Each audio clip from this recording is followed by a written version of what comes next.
अस्सलामुअलैकुम, आप देख रहे हैं बोल न्यूज़ और मैं हूं सनिया मलिक। हेडलाइंस आपने देखी, बुलेटिन का आगाज़ करेंगे और सबसे पहले बात करेंगे पाकिस्तान सुपर लीग 10 के आगाज़ की रंगारंग तकरीब हुई। आबिदा परवीन, अली जफ़र और दीगर ने आवाज़ का जादू जगाया। इवेंट में शानदार आतिशबाजी का मुजाहरा भी किया गया।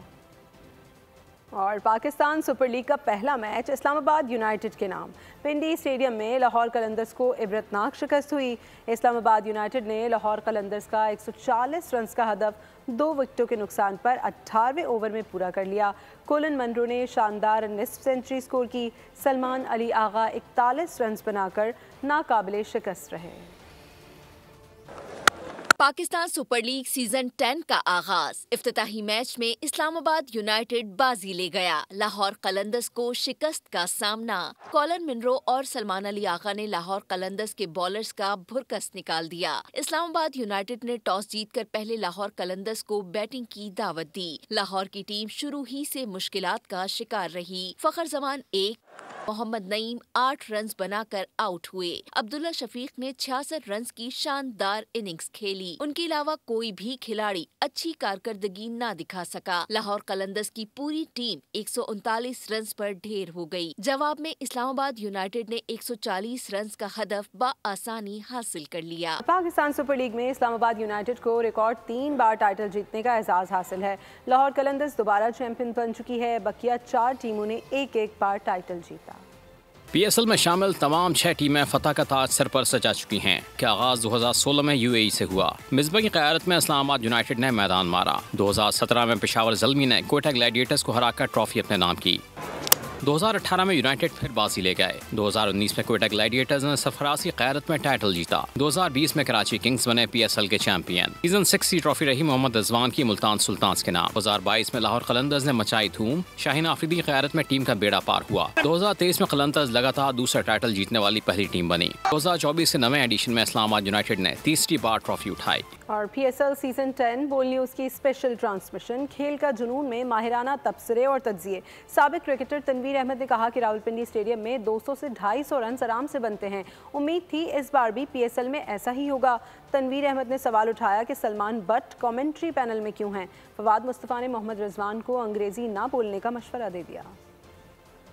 देखिए, उम्मीद मुझे नहीं थी और मुझे यही उम्मीद थी कि जिस तरह के पहले जो PSL के मैचेस पिंडी में खेले गए हैं उसमें आपके सामने 200 रन 250 रन इस तरह बनते रहे। और मुझे यही उम्मीद थी कि इस दफ़ा भी ऐसे ही होगा जिस तरह फ़खर जमान की टीम में वापसी हुई है। मतलब PSL में तो थे पहले, इंजरी के बाद जो पाकिस्तान टीम से बाहर हुए, इंजरी हुई उनको, उसके बाद से बड़ा इवेंट जो है वो पहला वो खेल रहे हैं। उनकी फॉर्म कहीं हमें अगर रिजवान इंग्लिश में सही बात नहीं कर सकता और उसने बोला भी कि मैं इंग्लिश ना पढ़ा हुआ हूँ ना कुछ हूँ, मैंने क्रिकेट में परफॉर्मेंस देनी है, एज अ प्लेयर परफॉर्मेंस देनी है, मैंने इंग्लिश के पेपर दे के या वहाँ परफॉर्मेंस नहीं देनी। तो अगर आप इंग्लिश में बात नहीं कर सकते, आप सीधा सीधा कहते कि भाई मैं बात उर्दू में करूँगा, इंग्लिश में नहीं करूँगा, नजर नहीं आ रही थी। पिंडी में ज़्यादातर जैसे तनवीर बात कर रहे हैं हाई स्कोरिंग मैचेस होते हैं और वही एक्सपेक्ट किया जा रहा था और वही T20 में लोग देखना भी चाहते हैं। तो विकेट तो अब ये जिन्होंने बनाया है जिस तरह से वो देखना है कि क्यों ऐसा विकेट बना, तो ये एक्सपेक्ट ही नहीं किया जा रहा था। लेकिन कलंदर की खूबसूरती ये है कि वो हर विकेट पे ऐसा खेल सकते हैं। आगे बढ़ते हैं। सदर ममलिकत आसिफ अली जरदारी को अस्पताल से डिस्चार्ज कर दिया गया है। डॉक्टर आसिम के मुताबिक सदर ममलिकत सेहतमंद हो रहे हैं। उनका कोरोना टेस्ट नेगेटिव आया है। डॉक्टर्स ने आसिफ जरदारी को फिजियोथेरेपी का मशवरा दिया है। सदर जरदारी 10 से ज़्यादा दिन निजी अस्पताल में ज़ेर इलाज रहे। ईद उल फितर पर आसिफ अली जरदारी की तबीयत ख़राब हुई थी, जिसके बाद उन्हें नवाब शाह से कराची मुंतकिल किया गया था।